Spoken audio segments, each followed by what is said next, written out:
हमने तय किया है कि आने वाले 1 वर्ष में 1 करोड़ युवाओं को एआई स्किल के लिए ट्रेनिंग देने का हम काम करेंगे, ताकि हमारा देश का नौजवान एआई की दुनिया में भी नेतृत्व करने का सामर्थ्य हमारे मध्यम वर्गीय परिवारों के सामने एक बहुत बड़ा बोझ बन चुका है। कोचिंग क्लासेस की स्पर्धा, हर माँ बाप को लग रहा है कि कोचिंग क्लास में बच्चे को नहीं भेजा तो हम प्रतिष्ठित परिवार नहीं है। इन गरीब और मिडिल क्लास परिवारों की हम चिंता करते हुए हजारों करोड़ रुपए का उनका खर्च है वो भी बचे, बेटे भी अपने आसपास रह सके, उनकी देखभाल हो सके, परिवार पर आर्थिक बोझ न आए। और इसलिए हमने युवाओं के लिए विभिन्न परीक्षाओं की फ्री ऑनलाइन कोचिंग हमने करने का निर्णय किया है। डिजिटल पब्लिक इंफ्रास्ट्रक्चर है, हमारे पास उत्तम टैलेंट है, टीचर्स हैं, उन संसाधनों को जोड़ करके हम देश के नौजवानों को फ्री कोचिंग देने का एक पूरा नेटवर्क हम खड़ा करने वाले हैं। बदलते हुए समय में अस्त्र शस्त्र की तरफ काम करना है, सैन्य बलों का सामर्थ्य बढ़ाना है, लेकिन साथ साथ नागरिकों को भी तैयार करना होगा। पिछली शताब्दी के युद्धों के अनुरूप जो सिविल डिफेंस की व्यवस्थाएं हमारे देश में विकसित हुई है वो कालबाह्य हो चुकी है।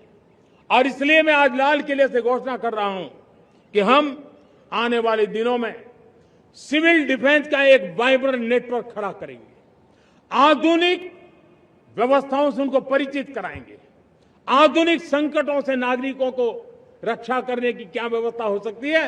एक बहुत बड़ा वॉलेंटरी फोर्स सिविल डिफेंस का आधुनिक चुनौतियों को पार करने वाला हमने तय किया है कि 2036 में जो ओलंपिक होगा, हम चाहते हैं कि वो भारत में हो, लेकिन 2036 में जिन विधाओं में आज भारत खेलता नहीं है, जिन विधाओं में भारत क्वालिफाई नहीं करता है, जिन स्पर्धाओं में भारत ने छोड़ के रखा है, 3/4 हिस्सा हमारे इंतजार कर रहा है, भारत उस पर बल देगा।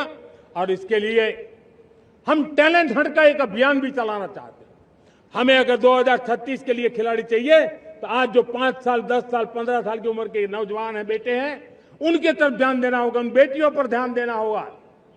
और इसलिए 5 से 15 उम्र के बच्चों में खेल प्रतिभा ढूंढने के लिए गांव-गांव, शहर-शहर, स्कूल-स्कूल एक टैलेंट हंट का अभियान चलाया जाएगा। बच्चों की प्रतिभा को देखा जाएगा और फिर उनको स्पेशल ट्रेनिंग दे करके देश के लिए खेलने वाले अच्छे खिलाड़ी बनाए जाएंगे।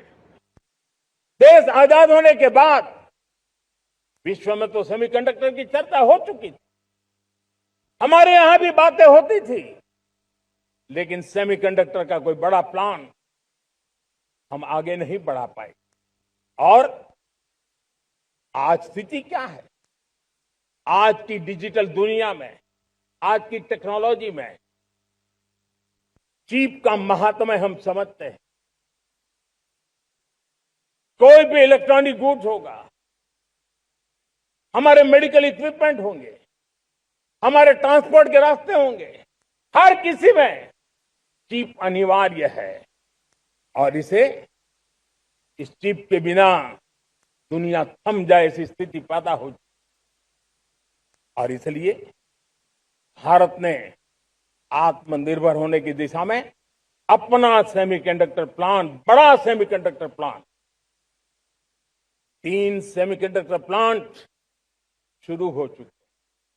और मुझे बताया गया है कि वहां जो प्रोडक्शन हो रहा है वो एक्सपोर्ट होना शुरू हो चुका है। और मैं देशवासियों को कहना चाहता हूं, आने वाले 7-8 वर्ष में और 5, 7 या 8 सेमीकंडक्टर प्लांट बहुत ही जल्द शुरू होने वाले। एनर्जी सिक्योरिटी ये हमारे समय की मांग है और इसलिए हमने पहले से ही उस दिशा में एक के बाद एक मजबूत कदम उठाए हैं। एनर्जी सिक्योरिटी का एक बड़ा माध्यम है परमाणु ऊर्जा, न्यूक्लियर एनर्जी। हमने पार्लियामेंट में शांति एक्ट पास कर करके एक नए लक्ष्य तरफ जाने का रास्ता तय कर लिया है। 2047 तक हम 100 गीगावाट न्यूक्लियर पावर का लक्ष्य लेकर के चल रहे हैं। इसी एक दशक में हम 5 नए न्यूक्लियर रिएक्टर शुरू करने का लक्ष्य लेकर के चल रहे हैं।